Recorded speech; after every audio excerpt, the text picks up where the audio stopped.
Right. We don't actually hide our dead. So we are quite happy to live close to them. This is Watsley Church Cemetery. It's a very small church. It's a tiny congregation, but the cemetery itself is quite large. It's also surrounded by houses. Have a good look. I took that picture.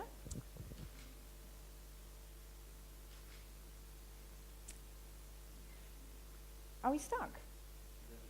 Ah. So we like to remember, we like to have memorials, and graves are memorials. And they are inscribed with things like in loving memory or in, rest in peace. And we visit graves and we leave flowers. We don't actually like to look after graves, and cemeteries are also great places to walk your dog. Now, in churches and cathedrals, we are surrounded by death, by tombs and effigies, and I think in Sheffield Cathedral as well, you have like these gravestones in the floor.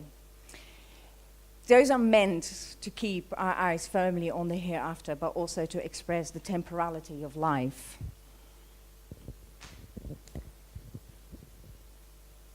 This is Cornelia Scheffers in 1839 on her deathbed. She was painted by her son, Ari. There are little doors on the frame, which are not actually to hide her out of shame or disgust, but out of privacy and intimacy. And also paintings are much cheaper to create than tombs. And you could display them in your home. This is Chopin. Death masks were mementos, but also used to create paintings and used in effigies. They are mainly made of royalty, nobility, and eminent people like philosophers, composers, poets, and you can see them in libraries and museums. So then, 1837, photography was invented, and it basically carried on from all the things we have just seen. So portraiture became within the reach of the masses, and mainly the middle classes, and we love to be immortalized, alive or dead. But it's basically, these images are a continuation of a tradition, only the medium changed.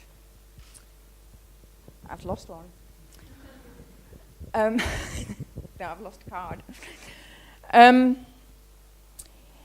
The mortality rate in the 19th century was massive, really, really high, and lots of babies and children died, but they were portrayed as if they were asleep, because of course this may have been the only portrait people had of their children.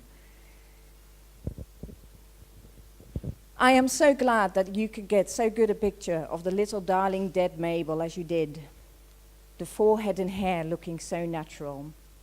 A woman wrote in 1870, and a bit of coloring actually gave them a lifelike appearance.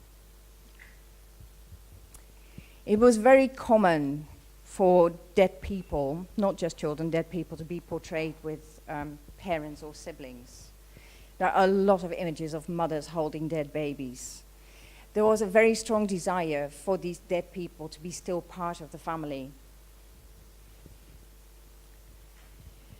So as time moved on, people were photographed in coffins, which is partly showing that death moved out of the home, but also it's far more obvious that a person is dead, and it's a real acknowledgement of death. And funerals then, as now, are a social occasion. That one's from Sweden, the center one is Peru, that one is Mexico. So even though a lot of the post-mortem photographs still left to us are American, it was a widespread practice. And yes, in the 19th century, people loved pets. The RSPCA was founded in 1824. And we now think as the 19th century as sentimental, but they were actually quite good, those Victorians, at expressing love and emotions. Post-mortem photographs were actually meant to be intimate, personal, private portraits. They would go in family albums, and you may actually see them, or they may have been displayed on mantelpieces, but basically they were not for our eyes. But then they were disposed of. So basically, the 20th century, Post-mortem photography as such didn't exist anymore, although now everybody had a camera, people would actually take pictures on the sly. Germany in the 1960s and the Dutch photographer Marie Bott in the 80s. So, do we still need post-mortem photography or memorial or remembrance photography in the 21st century? And I would say yes. 17 babies a day are still born, and these people, their parents, still need memories and want memories. This is a modern mourner, and even in these days, we still want and need to remember. And according to the modern mourner, there is no reason why a funeral can't be as beautiful as a wedding. And it is indeed the last thing we do for someone. And her collection is very much inspired by the Victorians. Now, this is funeral photography, contemporary funeral photography in the UK, not a very good example. But we attend funerals, we want to see what happens, and by viewing the body, we are paying our respects. Now, in the Netherlands, it's more common, it's still not commonplace, and in the whole list of options you get from funeral directors, photography is never included. It's also, it's like the Victorians, funeral photography, is it a need created or spotted? This is my father-in-law, Tony, who died in 2010. And it is proven that photographs can actually help you grieve. I also did this to acknowledge his life and his death. I also think that in his death, even his dead body, that was still him. And I have acknowledged that it is part of what he was.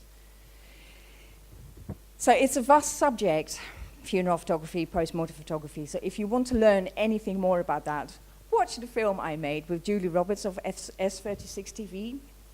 It's a community channel based in Deep Calm, and we made a film. So watch it. Thank you.